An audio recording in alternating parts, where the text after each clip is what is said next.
The sixth patriarch spoke Cantonese rather than Mandarin, so few people understood him. Nevertheless, he inherited the mind seal of the wonderful Dharma. Master Hui Neng was truly enlightened, unlike some people who are not enlightened but cheat and say that they are, who have not testified to the fruit of enlightenment but lie and say that they have. The fifth patriarch thought, "This disciple knows my heart." He said to Hui Neng, "Yes, it is just that way. One should take one's own nature across. Remember that. For example, someone must teach you to recite the Shurangama mantra, but once you know how, you must recite it on your own. People should not have to say, 'It is time for you to recite the Shurangama mantra.' Again, someone must teach you to recite sutras, but then you must do it yourself. That is what is meant by taking one's own nature across. A teacher shows you how to remove afflictions. He says that anger is harmful, and that one should transform one's nasty temper into bodhi. Once taught, the nature cannot be taken across unless the method is applied. The master says, don't get upset. When faced with a crisis, proceed as if nothing has happened. All things are like flowers in the sky or the moon's reflection in water, unreal, illusory, like a dream or a dewdrop. Remember that and there will be no affliction. If, when faced with a situation, or a state of mind, you see through it and put it down, you have taken your nature across. Smoking can be a problem. The teacher says, stop smoking. Smoking hinders cultivation. When I said that to one disciple, he said, stop smoking. I'll give it a try, and he stopped. He took his nature across. Another disciple is fond of drinking. Having studied the Buddha Dharma, he ought to have quit drinking, but he says, I'm confused. I'm not enlightened. If you stop, you become enlightened. If you don't, you sink into confusion. Whether or not you become enlightened is entirely up to you. Cutting off all unwholesome activities is to become enlightened and to take your nature across. Not understanding, you may think, the Dharma master says that drugs are bad, so I'll take some more. I'll take a double dose. No, I'll take 5 times as much. I'll keep getting high until I am enlightened. Continue to take drugs and you will poison yourself and die instead. Confused by drugs, you cannot take your nature across. Before studying the Buddha Dharma, you should not do confused and wicked things. After you have studied the Buddha Dharma, the prohibition is even stronger. If you continue to misbehave, you commit the crime of knowing and intentionally violating the Dharma, and you are certain to fall into the hells. There is nothing polite about these matters. If you do confused and wicked things, you will fall into the hells. If I do them, I will fall into the hells. If someone else does them, he will fall into the hells. No one can avoid this. In 100,000 ages, the karma made is not destroyed. When the causes and conditions rebound, you undergo the retribution by yourself. No one can suffer for you in the hells. Karma refers to acts of killing, stealing, sexual misconduct, lying, and drinking, all of which bear retribution in the future. Your karma does not get lost, and it is you, and you alone, who must suffer the consequences. However, if you end your confusion and get rid of the dirt, you can easily take your own nature across. The dirt in your nature is your upside down actions, your false thinking, your ignorance, your outflows 26, and your bad habits. Eliminate these and you have taken your nature across. When I lectured the sutra in another place, I said, if you create offense karma, you will go to the hells. If someone else creates offense karma, he will go to the hells. If I create offense karma, I will go to the hells. One person who was there objected. Dharma master, he said, I have never seen these hells. Where are they? I would like to take a look at them because I simply don't believe they exist. I said, it is easy enough to fall into the hells, and if you try to fall into them you will fall even more quickly and not escape for a very long time.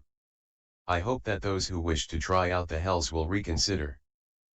What kind of person can take his own nature across? A person with wisdom. Deluded people, on the other hand, cannot take their nature across, and what is more, even if a teacher tries to help them, they refuse to listen. It is like trying to teach a dog. You say, "Don't bite people," and, the first chance it gets, the dog bites someone. So you hit it and it still bites people. Why? Because it has a stupid nature. Cats are just the same. You can tell a cat, "Do not kill mice, do not take life," but nevertheless the cat kills the first mouse it sees. You may try to teach a mouse not to steal, but still it sneaks off and steals. Smoking and drinking are done by those who do not know any better. People with true and proper understanding do not do mixed up things. People with mixed up understanding do not do true and proper things. You must correct your own faults. Your teacher shouldn't have to watch your every move and follow you around to make sure that you behave. You must take your own nature across. This is a general explanation, for if I were to speak in detail, I would not finish until the exhaustion of the boundaries of the future. I have transmitted my Dharma, and in 3 years I will complete the stillness and go to Nirvana, said the fifth patriarch. Go well, and whatever you do, don't be lazy. Go well, don't go bad. Don't go the wrong way. Don't take drugs and ruin your body, for your body is your means of cultivation. If you ruin your body, how will you be able to cultivate? Go well, do your best. Quickly head south. That is certainly the kind of advice the fifth patriarch gave. But don't speak of the Dharma too soon. Hide your light and store up your potential, as troops are fed well so that they may conquer every enemy and capture every city. The Buddha Dharma is hard to bring forth. It arises from difficulty. Sutra. After Hui Neng took leave of the patriarch, he set out on foot for the south. In 2 months he reached the Taiyu Mountains. The fifth patriarch returned to the monastery, but for several days he did not enter the hall. The assembly was concerned and went to ask, "Has the master some slight illness or problem?" "There is no illness," came the reply, "but the robe and Dharma have already gone south." "Who received the transmission?" they asked. "The able one obtained it," said the patriarch. The assembly then understood, and soon several hundred people took up pursuit, all hoping to steal the robe and bowl. Commentary. The sixth patriarch left the fifth patriarch, no longer attending upon the High Master or making offerings to him. He walked south from Piang Mao Mountain, and in a little over 2 months, he finally reached the Taiyu mountain range, which forms the border between Nanxiang and Kuangtung. The fifth patriarch returned to his room. For many days he did not go into the hall to speak Dharma or take his meals. The assembly was curious. "High Master," they said, "you're not ill, are you?" "You may all disperse," said the fifth patriarch, "because I no longer have the Buddha Dharma. The robe and Dharma have gone south. I intend to rest now, I am going to retire." "Who received the transmission?" they asked. "The able one," said the patriarch. "He who was able obtained it. Whoever the able one is, he got it." When this announcement was made, there were those in the assembly who had keen intelligence, one of them being Dharma Master Faju. He was one of the 10 people to whom the fifth patriarch gave instructions before he entered Nirvana, telling them, "Each of you go to a different direction and be a Dharma host." But now, when Faju heard the fifth patriarch say that the able one had obtained the transmission, he cried out, "No! That must mean the southern barbarian has got the Dharma. How strange!" The able one refers to Hui Neng. Able, Neng, was his name. Word spread, and soon everyone knew. They all objected violently. "No! No," they shouted, "how can it be? Let's go take it from him right now. Several hundred powerful people ran after Hui Neng. Consider the situation, the fifth patriarch had transmitted the Dharma to a barbarian, and the entire assembly was resentful. How could you give it to him, they said. We have been following you for so many years. Why didn't you give it to us? They thought to themselves, the patriarch's brain must be addled. How else could he give the Dharma to such a hick? How can he become the sixth patriarch? We should get back the robe and bowl by force. Sutra. One Bhikshu, Hui Ming, a coarse-natured man whose lay name had been Chen, had formerly been a fourth-class military official. He was intent in his search and ahead of the others. When he had almost caught up with Hui Neng, the latter tossed the robe and bowl onto a rock, saying, "This robe and bowl are tokens of faith. How can they be taken by force?" Hui Neng then hid in a thicket. When Hui Ming arrived, he tried to pick them up, but found he could not move them. He cried out, "Cultivator! Cultivator, I have come for the Dharma, not for the robe." Hui Neng then came out and sat cross-legged on a rock. Hui Ming made obeisance and said, "I hope that the cultivator will teach the Dharma for my sake." Hui Neng said, "Since you have come for the Dharma, you may put aside all conditions. Do not give rise to a single thought and I will teach it to you clearly." After a time, Hui Neng said, "With no thoughts of good and with no thoughts of evil, at just this moment." What is Superior One Hui Ming's original face? At these words, Hui Ming was greatly enlightened. Commentary. Bhikshu Hui Ming was coarse and uneducated. He never opened his mouth unless it was to scold someone, and if they refused to listen, he beat them. He could smash a rock of several hundred pounds with one blow. With this extraordinary strength he became a fourth-class army officer. Hui Ming had one peculiar trait. His feet were covered with feathers which enabled him to run fast. He could travel 60 miles a day, compared to the ordinary man's 30. His feathered feet and great strength carried him far ahead of the others. As he flew along, his mind raced, "I'll get the robe and bowl and then it will be mine.